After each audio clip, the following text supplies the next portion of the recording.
Hey guys, Thomas here again. Today I'm doing another Let's Talk About video.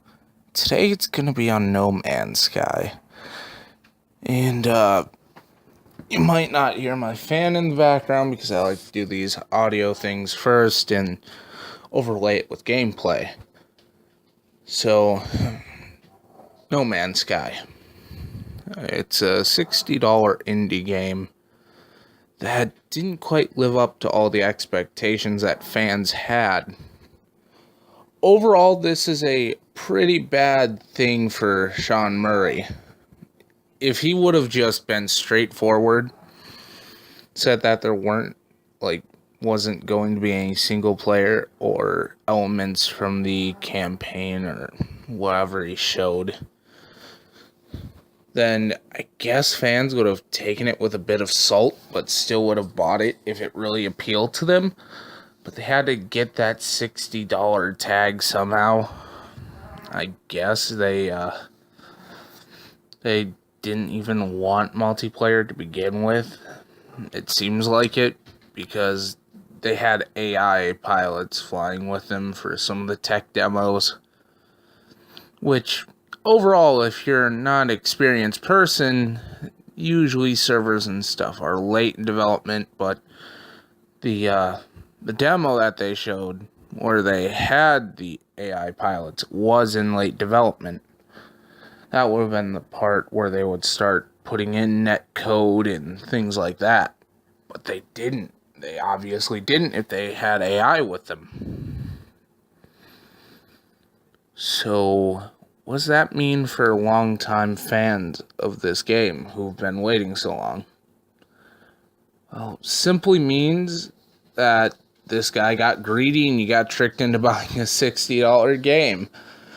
So, before I get any further into this, I don't hate No Man's Sky. Haven't played it, so I can't give my direct opinion on it. But I played something like it that supposedly is as good, if not better. And it's called Space Engineers. Now, yes, there isn't a goal in Space Engineers, but you can build your own ships. You can mine to the core of planets. There also is this multiplayer thing that I heard is pretty popular with people. So, I mean, you can play multiplayer. That's pretty cool. But there's also mods for this game, which allows you to fix any errors that you don't like about it. You can add in planets. You can do a whole bunch of stuff with the game. The problem is that it's kind of unstable, and it's only at a $30 price tag or below that. Like 20. So, no matter what, I don't know if No Man's Sky is going to reach that point that was supposed to be at. But Sean Murray has been in backpedal mode, and his backpedal mode doesn't seem to be included with the shut the fuck up feature. Which is, if you've ever heard from anyone who knows anything about problems like this where the community wants their head on a pike, it's simple. Don't dig your hole deeper. Just shut the fuck up. You don't want to say anything that will agitate the fans any more than what you have. And it's like whenever you get in trouble with someone, if you keep talking, you're more than likely are going to get into more. Like I said, you're digging your hole deeper. And so far, he's just been saying, nah, it's just a glitch. Those two people who met each other, same planet and everything, nah, they just weren't on the right server. We have multiplayer. And everything points to them not having multiplayer in the final game. I mean, two players on the same planet, same coordinates, just... Plus, they covered up the online functionality on the back of the special edition box with a label, which, if you didn't know, that kind of means that you don't want people to see it. I mean, it's like hidden items in video games. Usually they'll cover them up with a painting, or they'll have a wall covering them, or a bookcase. Like, if you don't want something to be noticed, you hide it. I mean, it's that obvious. But on the internet, you have to make everything very clear. You have to make sure everything is spot on. Or else, you're going to be put up on this pedestal and have your errors called out upon. Like with Sean Murray, he had there was a list on Reddit for a while that listed off everything that he lied about. And the guy took it down because he didn't want, everyone to be using it and trying to ruin everything with it. It doesn't really matter.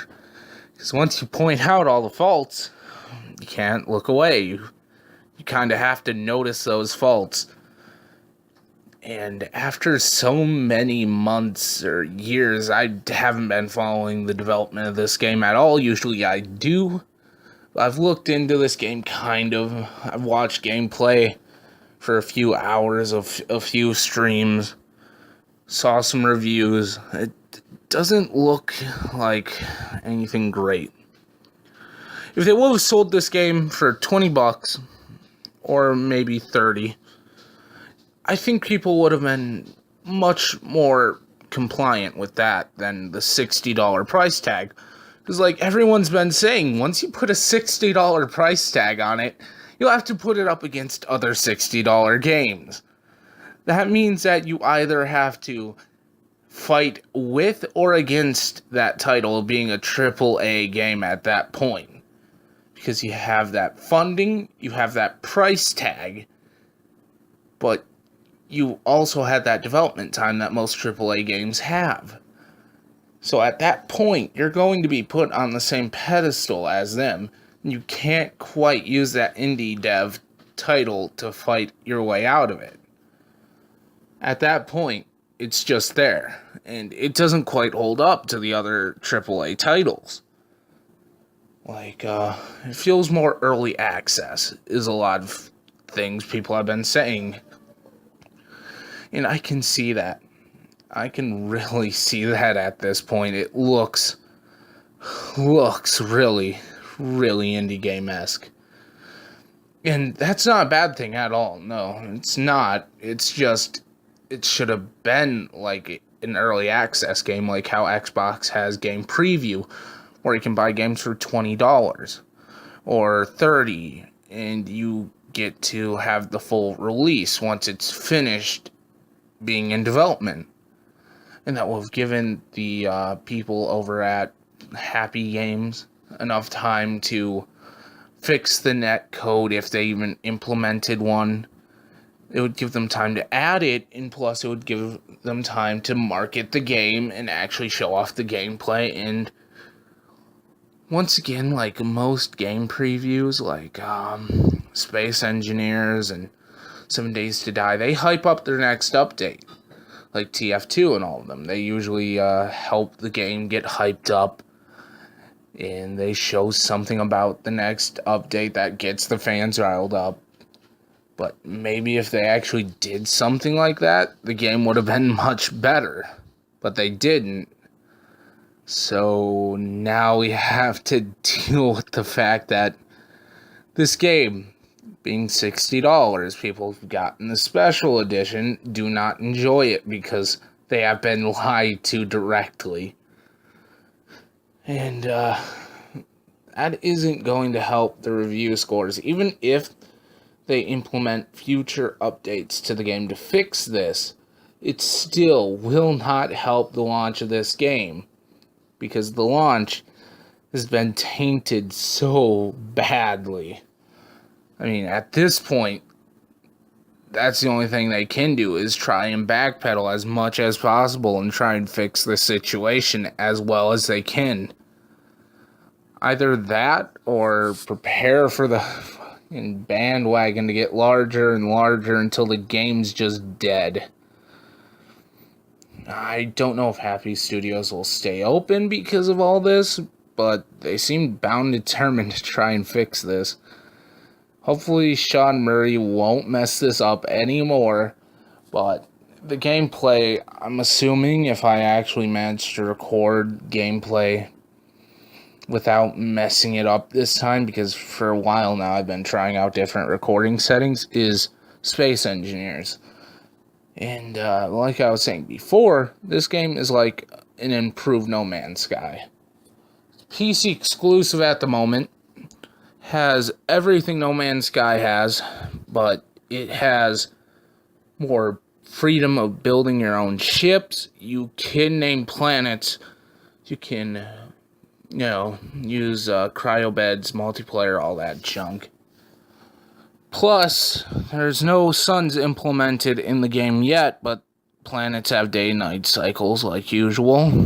There are moons around most planets. And the moons of these planets actually have gravitational pulls. So every planet has its own gravitational pull. The Mars-like planets will have more gravitational pull than the moons of these planets. And so there are different classes of ships, like usual, frigates, corvettes, etc. And when you try and fly a frigate close to a planet, like a Mars-esque planet, it will get sucked into the gravitational pull, pulling it down unless you have atmospheric thrusters, which are for low or high atmosphere. And then you have ion thrusters, which can do both space travel and atmospheric travel. And then you have the hydrogen thrusters, which only do space travel. Good mod developers who have put together blueprints, which are these ships that are already made by other people on the workshop, are available. And you can drop in these ships and you can fly them. Most of these guys have implemented frigates with all three of these engines so that you won't be limited to the places you can travel. The larger the ship, the more push and thrust you need, like usual. I know I haven't been uploading as frequently recently. I'll try and fix that. This has been Thomas, and rate the video if you feel like it, comment, all that stuff. See you next time.